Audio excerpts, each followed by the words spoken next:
Olá, boa noite a todos. Eu sou Cristina de Sá, atual coordenadora do Departamento de Fisioterapia Neurofuncional da Criança e do Adolescente da Abrafim. E estamos aqui hoje para mais uma live promovida aí pelo nosso departamento para falar um pouco para vocês, né? Juntamente com a professora de Almeida Pereira, da Universidade Federal do Rio de Janeiro, para um bate-papo sobre distrofia muscular de Duchenne. Né? A atenção às necessidades motoras em cada fase da doença. Então, é um prazer, Jaqueline, estar aqui hoje com você, né, nesse bate-papo sobre a distrofia muscular. E essa live foi promovida, né, pelo nosso departamento em comemoração ao Dia Mundial da Distrofia Muscular, que aconteceu aí no início do mês de setembro. Jaque, boa noite, seja bem-vinda, né? Acho que vai ser muito bom aí esse nosso bate-papo. Oi, Cristina, eu agradeço imensamente o convite. Fico muito honrada de poder estar aqui participando e a gente trocando essa ideia. Realmente, 7 de setembro foi o Dia Mundial da Distrofia Muscular de Duchenne, então, e só um detalhe, eu aprendi com a minha orientadora, 7 de setembro, qual o motivo da data? Porque, na verdade, são 79 exons a proteína, então 7 do 9, e daí vem, achei muito curiosa a ideia, a criatividade. Sim, com certeza. Mas e é um prazer poder estar aqui, enfim, a Abrafim é uma associação fantástica, e agradeço bastante o convite, vamos para nesse nosso bate-papo. Sim, é um prazer, já. Então, acho que a gente poderia começar, né, definindo aí quantas fases, né, nós consideramos, né, é considerado aí pelos consensos em relação à distrofia muscular de Duchenne, né? Acho que é um bom início, né? Com certeza. Desde 2010, com o consenso de Bushby, então a gente tem meio que uma distribuição por fases, né? Então é meio que tentando contar essa história natural da doença, de uma forma seguindo etapas, estágios ou fases, né? E que dá mais ou menos para a gente ter em que determinada fase se encontra essa criança, esse adolescente, e o que a gente pode começar a intervir, né? Uhum. Então, você tem 5 fases, né? Então, é a pré-sintomática. Eles distribuem a fase onde o paciente ainda é deambulador, em deambulador precoce e tardio. Essa fase, então, fase 1, pré-sintomático. Fase 2, o deambulador precoce. A fase 3 é um deambulador tardio, é uma fase extremamente delicada, porque é uma fase associada a uma transição. Porque as fases a seguir, 4 e 5, ele já se encontra em cadeira de rodas. E, portanto, então, são os estágios 4 e 5 da doença. São os estágios que a gente considera mais avançados, com maior dificuldade de mobilidade, de independência, enfim, o paciente já está bem comprometido, né? Uhum. Então, eu acho que isso nos dá um pouco de ideia. Existem fases que são mais delicadas, são fases mais difíceis da gente abordar. Eu, particularmente, a fase cadeirante é uma fase difícil, mas a passagem do deambulador para o não deambulador, para mim, eu acho que é o mais difícil da gente lidar no contexto geral. Uhum. Seja a própria criança que está passando pela dificuldade do andar, e ele mesmo vai percebendo a sua piora gradativa, Uhum. seja a própria família, e é uma fase em especial que a gente tem o que a família mais foge, que é a cadeira de rodas, né? Uhum. A cadeira de rodas, ela nunca é vista como uma possibilidade de mobilidade ela é sempre vista como, perdemos. Ele Uhum. foi para a cadeia de Rotterdam, né? Uhum. E acho que também, né, Jaque, acho que é um outro ponto importante quando a gente acompanha as famílias, né? Porque a gente sabe, né, existem, claro, os casos de mutação e que não tem aí uma história familiar, mas, né, aquelas famílias que têm 2, 3, 4 filhos, né? Eu me lembro até há muitos anos atrás, meus primeiros pacientes aí com distrofia muscular de Duchenne, quando eu ainda estava na graduação e depois numa questão do aprimoramento, que eu fazia estágio, né, na Associação Brasileira de Distrofia Muscular, né, a ABDIM. Então era muito triste, né, quando a gente encontrava aquelas famílias e que tinham 3 ou 4 meninos com diagnóstico, né, de distrofia muscular de Duchenne, e aí o mais velho, né, estava na cadeira e o mais novo ainda estava na fase 1, né, que é aquela fase ainda que a gente tem alguns sinais, mas muitas vezes, né, principalmente quando a gente não tem aí uma história familiar, fica naquela, né, o que será que é, o que não é, fica uma dúvida, e muitas vezes só descobre-se posteriormente. E esse primeiro, o irmão mais novo, né, ver toda a fase que ele vai passar na vida, né, até chegar, né, na última fase aí que você colocou muito bem, né. Cris, você tem toda a razão. Essa fase pré-sintomática, né, que seria o primeiro estágio da doença, então, partindo do princípio que a gente já conhece que a distrofia muscular de Duchenne, ela é uma doença genética, né, ela é uma doença que compromete o cromossomo X, que ela vai levar a um comprometimento da proteína distrofina, que é extremamente importante para a gente manter essa integridade da fibra muscular desse sarcolema, né? A gente sabe que compromete os meninos, então isso tudo a gente já sabe, né? Então, Uhum. essa história dos pré-sintomáticos, identificar ou não, eu tenho muito receio quando vem a mãe, então você já tem aquela carreirinha, que é muito que a gente encontra, né? Uhum. Eu sou SUS, né? O FRJ, então a gente tem muito essa carreirinha de crianças. Então, quando o mais velho começa com os sinais, às vezes a mãe já tem 2 meninos, são 3 no total. Uhum. Então, quando o aconselhamento genético, ele quase cai por terra, porque, na verdade, o mais velho, quando chegou ali com 2, 3, 4 anos, ou que veio o diagnóstico com 5, ela já tem mais 2 filhos. Então, essa carreirinha de crianças, uma próxima da outra, faz com que essa intervenção do aconselhamento genético, ele fique muito prejudicado, né? Que é exatamente isso que você falou. Então, as Uhum. diferenças de idade são curtas, 1 ano para cada filho. Então, quando o mais velho começa com problema, a gente acaba perdendo esse ponto importante do aconselhamento genético, né? A gente também Uhum. sabe que muitas das vezes isso não funciona muito. A gente também tem aquelas distâncias, então a gente tem histórias, já tem um tio da criança, a criança, e aí tem mais um filho, né? Então, com uma Uhum. diferença de idade grande, um já é cadeirante, então isso complica bastante. A gente, às vezes, passa por situações de cunho religioso, então eu sei que meu irmão, a mãe falando, né? Eu sei que Uhum. meu irmão morreu de Duchenne, o meu filho tem 10 anos, tem Duchenne, mas eu agora vou tentar uma menina. E aí, por mais que não, ou eu quero um outro filho e Deus não irá permitir que venha outra criança. Então a gente Uhum. tem essa questão social também atrapalhando um pouco essa questão do aconselhamento genético e de fato, Uhum. isso fazer valer, né?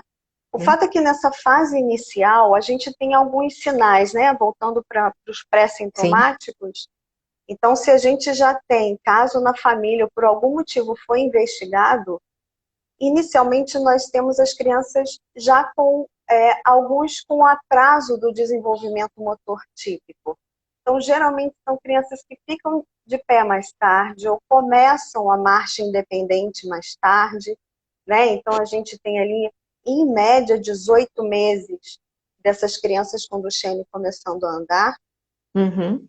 Então, nesse momento que vem um diagnóstico numa fase que ele ainda não apresenta grandes sinais e sintomas, é dar andamento a esse desenvolvimento motor típico, né? É a gente proporcionar o seguir dessa história de desenvolvimento. Então, alcançar marcha, independente, conseguir ter equilíbrio, alcançar diferentes posturas, mobilidade, enfim. A gente, então, Uhum. dá seguimento a esse desenvolvimento motor, né? Então, nessa fase inicial, a gente não tem grandes comprometimentos que vá nos trazer grandes trabalhos do ponto de vista... também não vai nos trazer grandes trabalhos vírgula, né? Pegar uma Uhum. criança que você sabe que vai perder a marcha, mas que chegou para você inteira, né? Chegou para você ainda sem grandes sinais de pseudohipertrofia, tem encurtamentos, tem deformidades, isso faz com que você possa comparar ele com ele mesmo ao longo dessa história natural, né? Uhum. E acho que é uma história natural também, que nos últimos anos modificou bastante, né, Cris? A gente sabe que o advento de ventilação não invasiva, Sim. o corticoide, né?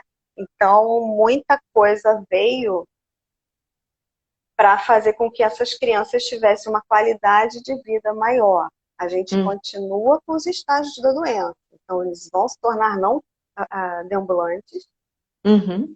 vão para a cadeira de rodas, mas você tem isso acontecendo numa idade mais tarde, né? Isso. Isso de uma Uhum. forma mais adiantada. E até que Uhum. se venham as novas medicações, né? A gente, é, a gente poder fazer alguma coisa por essas crianças. É. E Né? aproveitando, já que antes de a gente entrar, né, na fase seguinte, né, esse ponto que você falou, né, e que em vários momentos já da nossa conversa a gente já mencionou, né, e que é essa grande questão do trabalho de fato numa equipe, né? Então não é simplesmente uma equipe multidisciplinar, né? Mas uma equipe interdisciplinar que está o tempo inteiro ali em conjunto, né? Então o médico, o fisioterapeuta, o terapeuta ocupacional, o psicólogo, né? A fono, né? Em alguns casos também é muito necessária, né? O nutricionista. Então é assim. É um conjunto, né, de profissionais que vão proporcionar, né, uma melhor qualidade de vida a esses indivíduos, né? Então, se isso já vai acontecendo, né, desde o início, né, numa fase, digamos, na fase 1 que a gente fala, né, uma fase pré-clínica, e principalmente nesses indivíduos que têm, né, a escadinha, nesses irmãos todos, né, como a gente citou o exemplo, isso faz total diferença. Né? Então, de novo, né, essa questão, a grande evolução aí com a medicação e outras coisas que a gente tem visto, né, não é só o corticoide, tem algumas outras medicações que têm trazido alguns benefícios, em alguns pacientes, em outros não, né, e assim por diante, né, mas acho que esse trabalho é fundamental aí, pensando na atenção muscular mesmo, né? Em toda a questão aí motora dessas crianças e, claro, não esquecendo do que vem pela frente, né? Não, é isso mesmo, Cris. A gente não pensou em ficar entrando em medicações, né? Porque senão isso já é uma Sim, outra claro, live. lógico. Sim, com Mas certeza. é Uhum, fato, a gente tem medicações promissoras, né? Que a gente já uhum, sabe. É, a qualidade ou o postergar das funções motoras, elas passam a ser tangíveis de alguma Isso. forma. Uhum. Mas o fisioterapeuta ou a equipe, ela tem muita responsabilidade se eu já tenho crianças que já estão num estágio extremamente avançado Uhum. e com muitas deformidades e comorbidades, é quase querer algum tipo de milagre, né? Uhum. Então, a gente precisa entender que se você já perdeu fibras musculares, se você já está numa condição de muito agravo da doença, é mais difícil, né? Sempre Uhum. tudo é mais difícil. A gente tem um caminho bom aí, mas é mais difícil. E isso da equipe, Cris, eu concordo super contigo. Assim. Agora, o que é difícil? Equipes que tenham o prazer ou eu não sei se é habilidade, mas que topem atender os doentes neuromusculares, né? Isso. A doença ela é Uhum. rara, mas os terapeutas também são Também. raros, né? Uhum. Sim, E sim. a gente vivencia uma questão, se bem que com o advento de novas medicações, a gente tem um pessoalzinho que começou a se animar, né? É Acho que verdade. a gente está conseguindo agregar mais gente. Mas é Sim. verdade, o doente neuromuscular, ele tem imensa... ele é multifatorial, né? Então você vai ter mais tardiamente a disfagia, você tem o comprometimento ventilatório, você tem a questão todo músculo esquelético, força muscular é o principal, né, de perda, Uhum. perda da sua independência. Aí a gente começa a mexer com qualidade de vida, né? Então, e da criança e da família, e é uma condição difícil quando Uhum. a gente até conversando, quando a gente pensa em CIF, né, na classificação internacional, quando a gente trabalha em conjunto com a família, vamos Uhum. traçar os objetivos. Quando a gente fala em relação à paralisia cerebral, a gente sabe que a criança, o que os pais querem é chegar na marcha. Uhum. Eu quero que meu filho ande. Aqui a gente já tem aquele processo um pouquinho diferente. Estão numa fase pré-sintomática. Eu sei que alguns desenvolvem, mas vão andar, né? Uhum. Eles vão andar, eles vão desenvolver a marcha. O problema passa a ser, eu não quero que meu filho vá para a cadeira de rodas, né? Esse É. passa a ser a discussão primária das famílias, é o que eles querem, e é difícil a gente administrar, então volta de novo a equipe, psicóloga, Uhum. todo mundo em conjunto, médicos falando a mesma linguagem, as mesmas orientações, né? Isso é muito importante mesmo. Uhum. Enfim, vamos para a E fase aí, 2. vamos para a fase 2. Quer falar alguma coisa, Cris? Desculpa. Não, não, não, era isso mesmo. Eu Posso? ia falar, vamos para a fase 2, claro. Bom, a fase 2 é uma fase, então na fase pré-sintomática, ela pega ali de 0 a mais ou menos 2, 3 aninhos, né? Uhum. E na fase né, do deambulador precoce, começam então as questões. Geralmente essas crianças chegam nessa fase para a gente, é uma fase onde eles começam a ter dificuldade, principalmente naquela fase ali de 4, 5 anos, que começam, ou vai para creche, ou vai para escolinha, e eles se Uhum. misturam com seus pares. Então tá todo mundo com a mesma idade, todo mundo, né, no mesmo ambiente, e aí então começa essa questão do aí. Mas todo mundo correu na hora da brincadeira, fulaninho não. Então uma coisa que também é interessante é prestem atenção em mãe, preste atenção na professora da escola, porque elas são as pessoas que vão perceber que tem alguma coisa diferente. Então, quando que eles vão começar? Correu, não correu? Nossa, como o fulaninho está caindo toda hora. Ou é Uhum. todo mundo subiu a escada rapidinho, fulaninho tá subindo mais devagar, ou precisa se segurar mais. Então, essa fase pré-sintomática, ele na hora que vai levantar do chão, ele apresenta o nosso tão falado sinal de Gauss, né? Sempre que fazem o link direto de distrofia muscular de Duchenne com sinal de Gauss. Então, esse levantar miopático, que no início ele não tá, ele não vai diretamente aparecer de uma forma completa, né? Ele tá Uhum. deitadinho de barriga para cima, na hora que ele vai passar para de pé, vira de bruço, se escala pelas pernas, levanta. Isso vai acontecendo aos poucos. Você pede para ele levantar, ele vira de bruço, ele pode apoiar uma mãozinha só, ele pode apoiar as mãos no chão e nem apoiar na perna, mas já é um indício que essa fraqueza muscular dessas cinturas, né, pélvica e escapular, já estão presentes, principalmente a pélvica.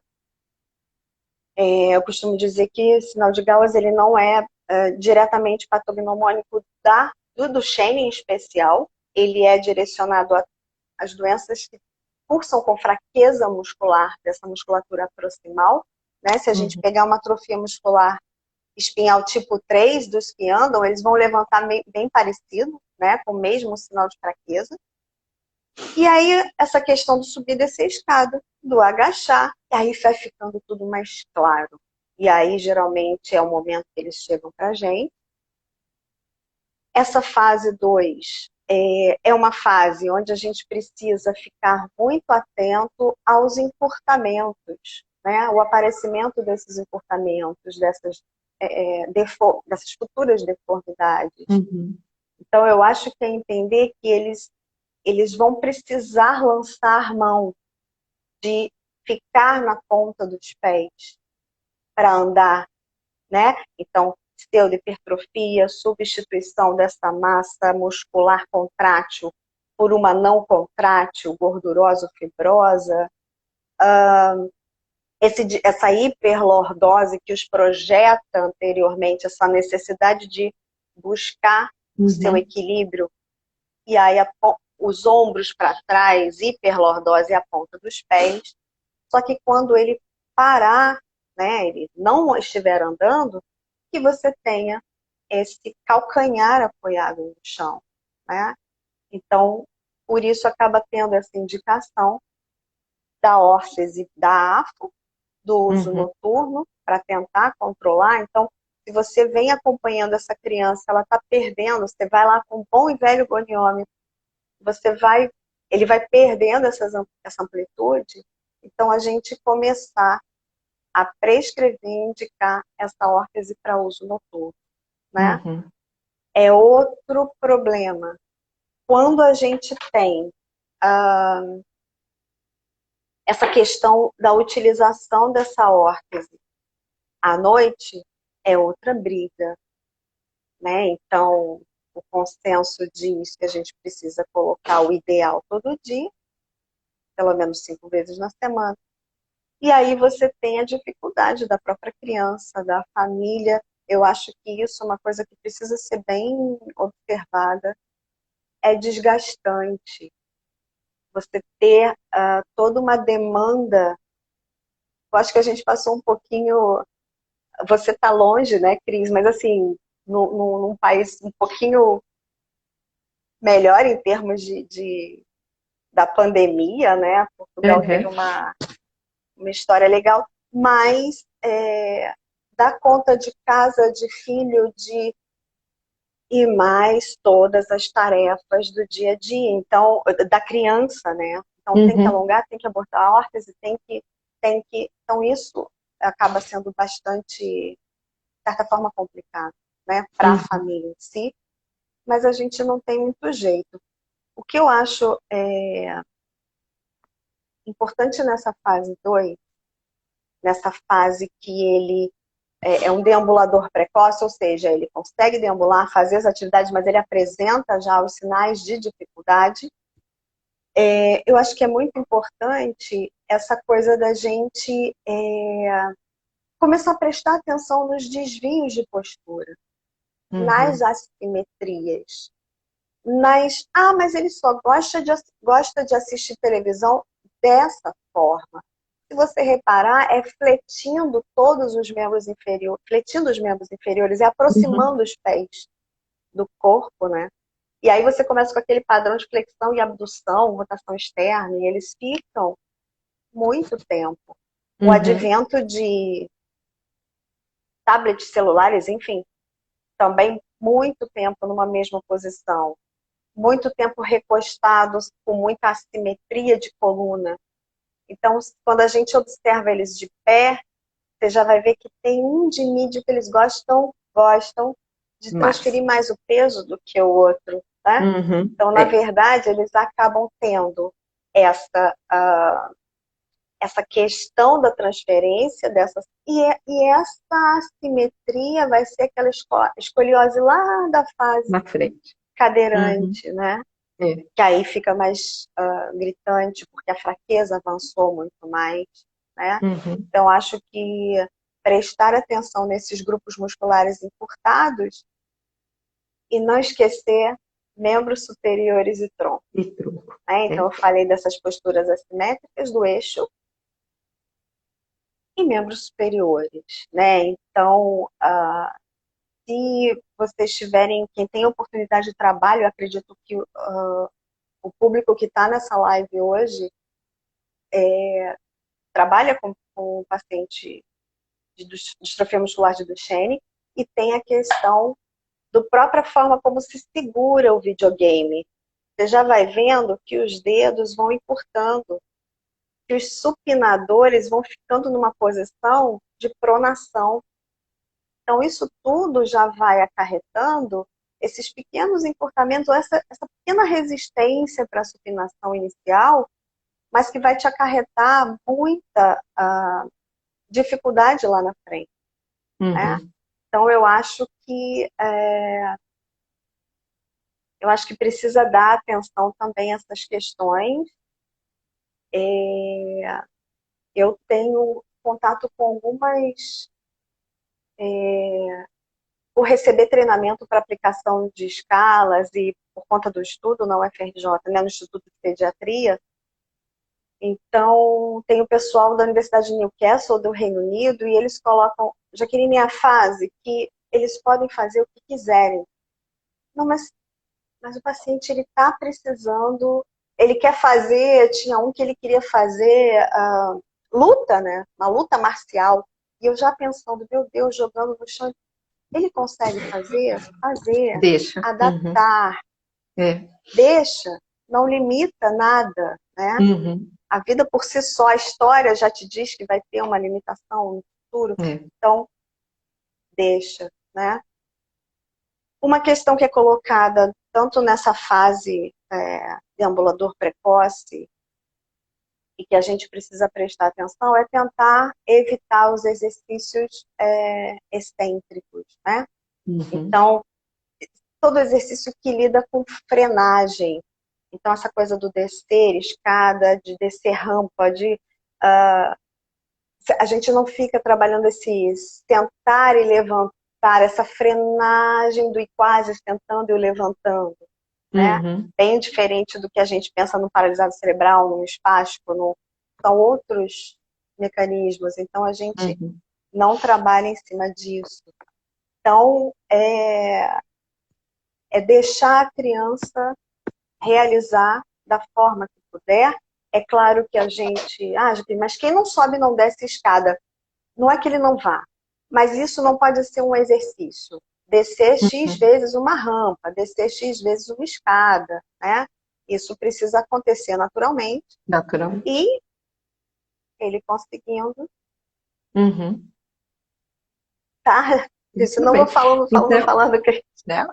Eu acho que, assim, já que um ponto extremamente importante, né, de tudo que você falou, eu acho que, assim, a gente tem que chamar bem atenção quando você se referiu à questão das assimetrias, né, e da questão da ênfase já nos membros superiores, né, numa fase mais precoce, nessa fase 2, né, e não deixar, por exemplo, quando se fala, né, em alguns artigos que a gente vê que se fala sobre as questões da fase, fala assim, não, olha, a gente só vai prestar atenção, né, nas assimetrias, principalmente aí no tronco, nos membros superiores, quando ele for para a cadeira, né, e não, porque como você relatou muito bem, né, já nessa fase inicial, a gente já nota uma série de assimetrias, tá? No tronco, como nos membros também, e no posicionamento mesmo de exercer alguma atividade aí com os membros superiores. Né? Então, até quando você deu o exemplo da questão de como ele segura, né, o joystick, ou como ele segura o celular, para justamente realizar, né, o joguinho lá que ele deseja. Então, acho que é um ponto, né, importante que a gente deve trazer já para esse início da fase 2 e que tem a literatura, nem toda a literatura, por mais que ela seja de 2018, né, de 2017, de 2019, às vezes ela traz isso, né, ainda está um pouquinho engessada, né, que dá aquela impressão que alguns profissionais acabam exercendo, olha, só enfatizar a questão dos membros inferiores, pensando aí na questão da marcha. Né? É claro que isso precisa ser mantido, né, o máximo possível, mas a gente não pode esquecer do restante, porque isso fará toda a diferença para essa criança, né, ou para esse adolescente, quando ele atingir, né, a cadeira de rodas, né, a fase que ele vai aí, perdeu a marcha e foi para a cadeira de rodas, né? Acho que é Sim, ele vai fundamental isso tudo, precisar né? disso, Sim. exatamente, Uhum. Cris. E eu acho que é isso, então é uma fase que o que ele quiser experimentar, seja no esporte, é isso. Se não pode Uhum. ser de uma forma que seja de alguma forma Tio. adaptada, mas que ele Uhum. realize. Então, acho que é sempre incentivar a terapia aquática também muito bem-vinda, né? Muito bem Uhum. colocada. E é isso, não esquecer do membro superior. Eu acho que fica uma questão muito... quando ele for para a cadeira de rodas, É. aqui você perde, né? Eu sei que Uhum. é muita coisa para se fazer, mas né? Uhum. Infelizmente é. É. Então, é um paciente complexo, né? É um Uhum. paciente bem complexo. É. E aí, Acho que podemos Cris? ir para a fase 3, né? Vamos? Estamos Vamos? direitinho no horário. Estamos direitinho. Bom, então nessa fase 3, como eu falei para vocês, para mim é a fase mais delicada, é uma fase de transição, é uma fase. A gente optou em não relacionar diretamente as questões de escalas motoras, né? Uhum. Mas a Isso. gente sabe que o paciente, enquanto ele anda, a gente usa, o que tem sido mais utilizado é a North Star. Ela vem Uhum. toda de uma questão dos próprios ensaios clínicos estão usando essa escala, mas você tem a medida da função motora, que é a MFM, que também é muito legal. Mas tem uma coisa, porque uma coisa é você está direcionado à pesquisa clínica, a outra coisa é você está no dia a dia com o seu paciente, você tem todos os pacientes para atenderem, e mais uma questão de conseguir trabalhar, como é que se diz? Eu fui ler ali a pergunta, eu acabei me perdendo. Ó, Daia, não vou mais olhar a pergunta. Então, exercícios de limite submáximo seriam indicados? Seriam indicados. Exercícios leves, sim, seriam indicados. Deixa eu voltar aqui o raciocínio. Então, toda vez que você tem uma fase difícil, é uma fase que ele vai se tornar cadeirante, mas para quem está na parte clínica, testes cronometrados. Os testes cronometrados, eles ajudam demais a você ter... Então, o teste cronometrado, ele é simples, ele é preditivo, e você tem mais ou menos uma noção do quanto o teu paciente está piorando. Então, você tem a mesma tarefa que está sendo executada num tempo cada vez maior. Uhum. Então, levantar do chão a partir de supino, ou subir 4 degraus e descer 4 degraus, né? Então, basicamente, então, correr 10 metros. Você ainda tem o teste de caminhada de 6 minutos, mas aí já é uma outra dimensão. Você precisa de 25 metros livres. Então, não é factível para todo mundo. Mas os testes cronometrados, levantar do chão, subir 4 degraus, descer 4 degraus, dar uma corridinha de 10 metros e você cronometrar, isso te ajuda a trazer trazer a realidade de como o teu paciente está na mesma tarefa, precisando executar num tempo muito maior, né? Então, isso já está escrito em artigo. Então, a gente tem um artigo da Aline Chacon Pereira, que traz essa questão do teste cronometrado e traz, inclusive, com parâmetros de normalidade. Então, crianças normais de X idade normalmente têm um parâmetro de correr ou de levantar em X segundos. Então, isso ajuda bastante. Então, uma criança que vai levantar do chão, estou na fase 3 de transição, que ele leva 30 segundos ou mais para levantar do chão, ele já está numa dificuldade absurda. Então, é só a gente pensar E1, E2, E3, imagina até E30, e ele está apenas tentando levantar do chão. Então, isso traz Primeiro que a gente que passa por isso, a gente sabe que é angustiante, a criança está tentando levantar e não consegue. Para em determinadas posições extremamente desagradáveis e tentando levantar, e a gente começa a ver, então, que ele, de fato, está perdendo a sua capacidade de andar de forma independente.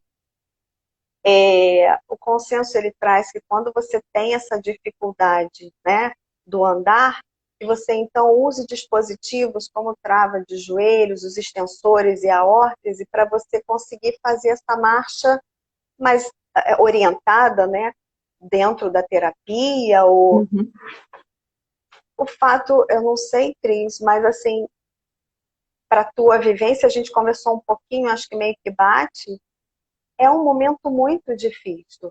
Um momento que a gente... é difícil da mãe fazer isso em casa, são crianças às vezes muito pesadas, para você colocar um extensor travando o joelho, a órtese do pé, colocar ele em pé, mas de fato durante 30 minutos, durante 60 minutos por dia, o consenso diz que é importante para a saúde óssea, para você conseguir colocar esse paciente, postergar o máximo essa perda da marcha, mas é difícil, né? Sem ter um parapódio, uma tábua ortostática, é difícil. Então, nessa fase finalzinho de transição, as quedas aumentam absurdamente. Você vai ver que extensores, quando você vai testar quadríceps, o grau de força ele já está 3, ele já não consegue, o joelho destrava automaticamente. E ele diz para você, minha perna agora é dura. Ele começa a se enrijecer, porque se ele relaxar, o joelho destrava e ele cai, se machuca. E as quedas são assustadoras para ele e para a família. Aí entra a boa e velha indicação da cadeira de rodas para longas distâncias, né?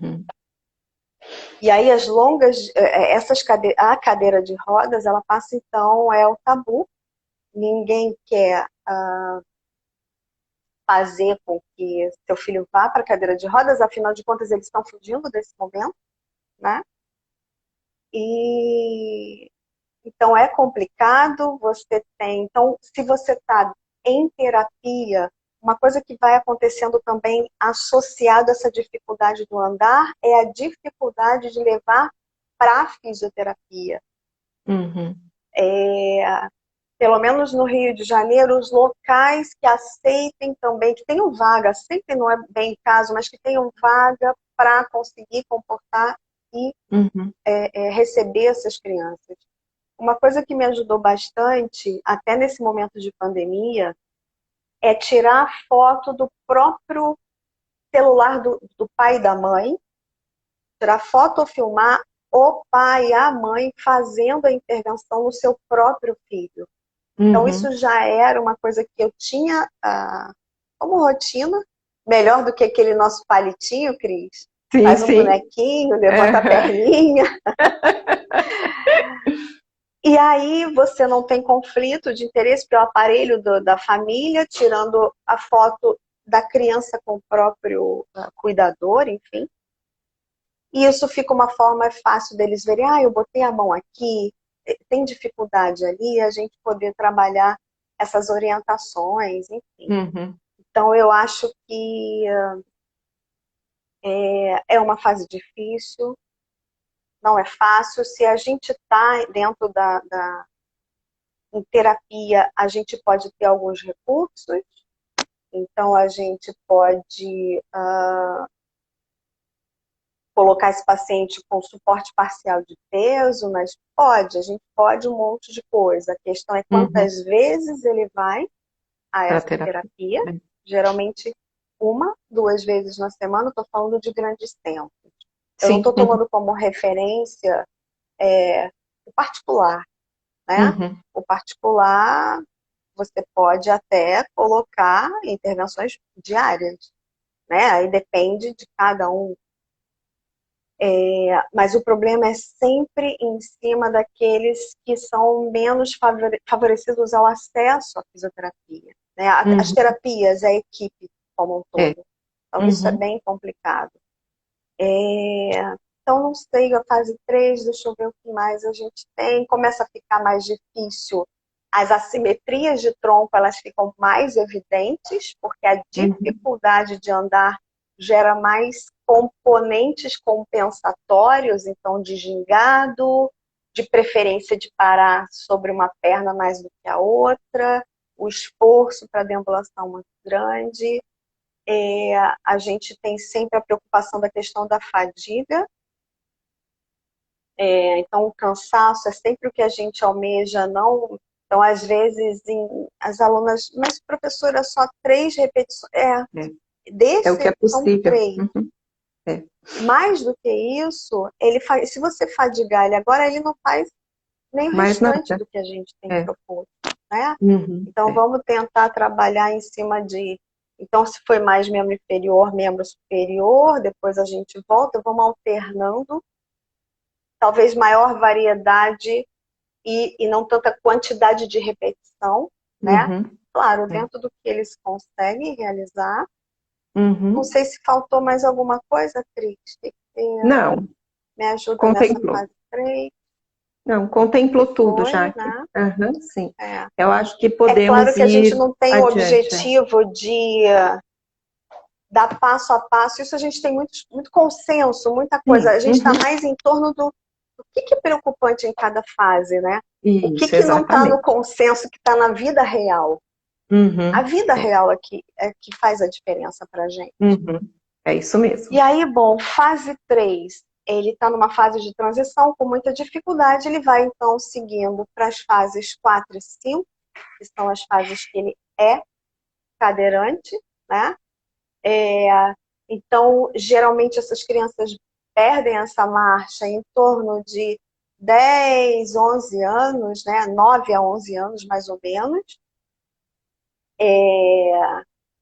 E aí, então, ele vai para a cadeira de rodas.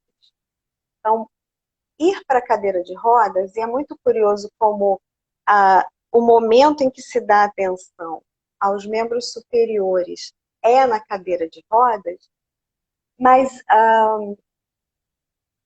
ele vai passar com o advento de postergar essa sobrevida com medicações, com ventilação não invasiva, revolucionária para essas crianças, extremamente importante. Eu valorizo, infelizmente não me foi dada essa aptidão, mas fantástico, né? Fez com que esses pacientes, agora a gente tenha relatos de pacientes com 40 e tantos anos. Então, se a gente pensar perdendo a marcha ali com 9, 10 anos, 11, ele tem muito mais tempo de cadeirante, dependendo de membros superiores, Isso. do que, teoricamente, de deambulante, Uhum. né? É. Então, Uhum. o que a gente pode oferecer nesse momento? Aí a gente cai de novo nessa questão de entrar numa fase de adaptações. Então, você tem adaptações fantásticas. Então, vamos lá. Nosso paciente ele foi para a cadeira de rodas, então, ele saiu de uma condição de dificuldade da marcha, ele agora é cadeirante. Os encurtamentos de membros inferiores, eles avançam absurdamente porque o período de permanência na cadeira de rodas é longo demais, por Uhum. motivos óbvios, né? A cadeira de rodas passou a substituir e permite mobilidade. Então, você pode até com uma cadeira de alumínio leve, com que ele inicialmente toque essa cadeira, com material bem leve, e ele consiga, então, até que em torno de 12 anos você já tenha a possibilidade da cadeira com joystick, com a cadeira motorizada, né? Motorizado. Uhum. Sim. E, e aí começa a questão da adaptação, independência, alimentação, vestuário, troca de roupa, higiene. Então, é difícil, a gente até estava falando com a Cris, tanto na tese de doutorado, como a Cris já publicou essa questão do membro superior, e o que a gente vê é que as crianças elas apresentam essa dificuldade ainda quando anda, né? Essa É. dificuldade, às vezes, de motricidade manual, de habilidade manual para determinados testes, enfim. E essa fraqueza muscular que já começa a apresentar compensações para fletir esse ombro. Então, já inclina Uhum. o tronco para conseguir elevar, fazer flexão de ombro acima de 90 graus. Então, se você tomou cuidado desde lá de trás, talvez você tenha um resultado mais funcional. Então, a gente começa a trabalhar com a adaptação dessa cadeira. Então, cadeira de roda, a mesinha da cadeira de rodas pode ser mais alta, ele apoia o cotovelo e mais próximo da boca, e aí as nossas colegas terapeutas ocupacionais com milhões de possibilidades, até que adaptações muito mais caras, né? Uhum. Então, que permitem eles, com o braço de alavanca, eles tiram o peso do ombro e do cotovelo, e a criança então tem uma mobilidade. A gente sabe que o comprometimento maior é proximal, descendo para cotovelo, punho e mão, né? Então ele tem uma evolução, mas não exatamente assim. Alguns já apresentam dificuldades nesses 3 níveis. E a gente começa então a ter a necessidade de adaptar esse paciente para esse futuro, para essa vida dependente dessa cadeira de rodas. O consenso ainda coloca a gente colocar esse paciente de pé, mesmo que ele seja cadeirante, na tentativa de manter esse comprimento de músculo, né, principalmente desses flexores de joelho, Uhum. e essa arco para posicionamento de tibiotársica. O esporte na cadeira de rodas, ele vem muito forte, dando muita satisfação a essas crianças, né? Essa tentativa também não é possível para todo mundo, Uhum. mas acho que é possível para quem se dispõe poder participar e ter algum tipo de atividade, né? Algum tipo de participação. Uma coisa Uhum. que eu vejo também, uma vez indo para a cadeira de rodas, são minhas crianças do SUS com dificuldade de acessibilidade à escola. É. Então, já na fase deambulante, a gente já vê que algumas escolas não são bem adaptadas, né? Para receber essas crianças. E aí eu estava falando com a Cris, mas a escola vai me dizer, mas nós temos rampas. É. E tá E acha certo, que é e só a solução, Jaqueline, né? É uma das fique soluções, né? Mas e quieta. as outras? Exatamente. Então, assim, aí ele ainda anda, mesmo que com dificuldade, vai chegar exausto na sala de aula para subir a rampa, Mas não vai querer sentar na cadeira de rodas, porque a rampa ela é muito útil para a cadeira de rodas, mas para quem deambula, ou uma cardiopatia grave, né? Uhum.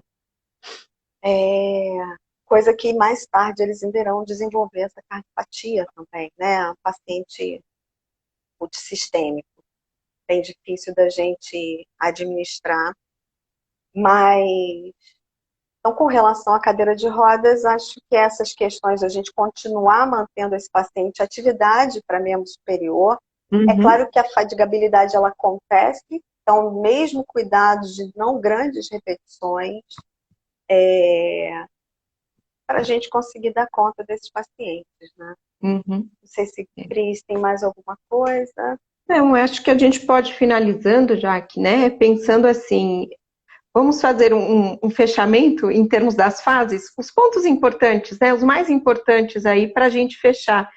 Então, né, o que é mais importante na fase 1, na fase 2, na fase 3, na fase 4 e 5, né? Sendo que a 3 lá é aquela transição, né? Acho que a gente pode fechar dessa maneira, né? Então, o que é primordial na fase 1, né? Sim. A fase 1, como eu falei para vocês, como eu disse anteriormente, é uma fase difícil de você conseguir ter acesso a essa criança de cara na reabilitação. Ela vai vir porque provavelmente tem outro histórico. A fase 2 é o que a gente encontra mais. Mas se chegou na fase 1, ótimo.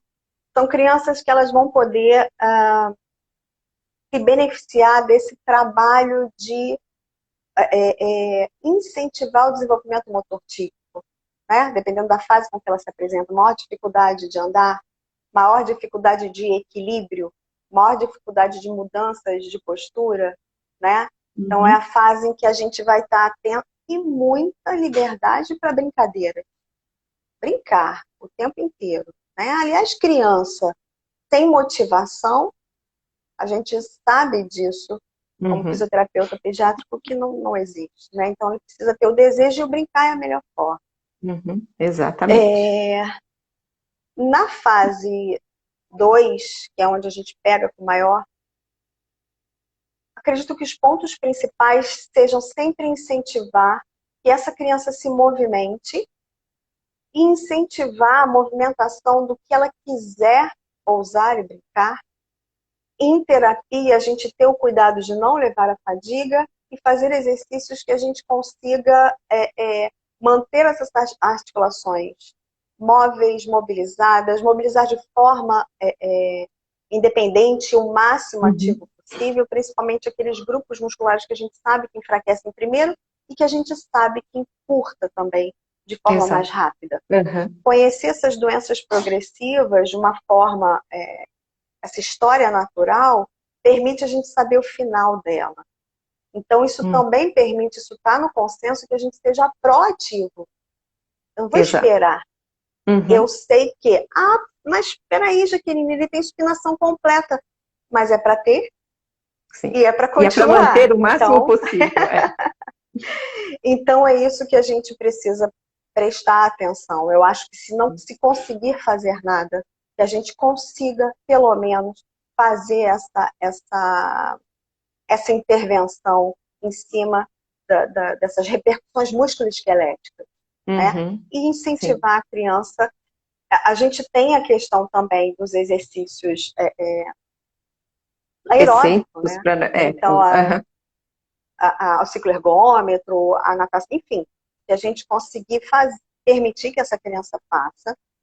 Numa fase de transição, para mim é conseguir trabalhar ao máximo essa família para que a gente consiga acolher. Eu acho que a fase 3, naquela fase em que a família falou, caramba, eu vou perder. A gente segura, não, peraí, calma. Então, do ponto de vista fisioterapêutico, cinesioterapêutico, vou alongar, vou tudo isso. Mas ele está fragilizado, ele está caindo. Ele está caindo à toa, ele estava só escovando o dente. Como assim ele caiu? Né, se está parado? Então é um momento mais frágil. Eu acho que é um momento em que a gente tem que ter o acolhimento e com essa família. Quando ele entra nessa fase 4 e 5, essa fase cadeirante, eu sinto que a família dá um... Tipo, perdi. Eu percebo que alguns passam a ter um investimento menor, mas o terapeuta não pode deixar, porque ele ainda tem muita coisa, né, para acontecer. Muitos não querem mais para a escola, não querem mais estudar e passa. Além da gente saber que tem a questão psicognitiva, né, então a gente tem uma questão de aprendizado propriamente dito, numa porcentagem mais ou menos 30% dessas crianças, então a gente sabe disso também. Então, eu acho que é a gente ter esse cuidado e adaptar. Fazer com que ele seja o mais funcional possível dentro daquilo que ele apresenta. E aí, junto com a família, nesse momento que não tem mais a marcha, eu acho que ela consegue ver melhor. Será que ele consegue se alimentar? Poxa, se ele conseguir escovar o dente? Poxa, aí as coisas começam a ter um objetivo talvez mais claro para a família. Que a gente pode, enfim, oferecer. Eu acho que basicamente isso. A fase 5 ela é difícil, a gente sabe que os pacientes acabam mexendo só os dedinhos, né? É uma fase onde a questão ventilatória ela é primordial, bem né?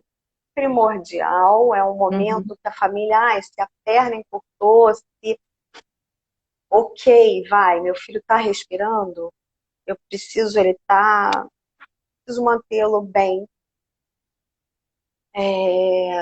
Acho que é isso, né? Acho que praticamente é isso. Então tá bom. Jaque, tem mais coisas, se a gente tem mais tempo, mas é isso. Quem sabe nós estamos chegando no nosso futuro, limite. No futuro a gente... E tem uma questão de cuidados paliativos que ninguém pode esquecer. Difícil, mas é real, né? Real. Então, gente, na hora de me despedir, Cris? Na hora de nos despedirmos. Gente, eu queria agradecer, vi que tem muitos amigos queridos, amigos que eu não vejo há muito tempo, professores da universidade. Então, assim, estou muito feliz de estar com esse papo aqui gostoso com a Cris. Adorei te conhecer, Cris. Só vejo aquele nomezinho no finalzinho do artigo. Falei, que é essa Cristina Sá? Adorei te conhecer. Foi muito Acho que bom, a gente tem aí uma história de troca pela Sim, frente. É verdade. Muito gostoso.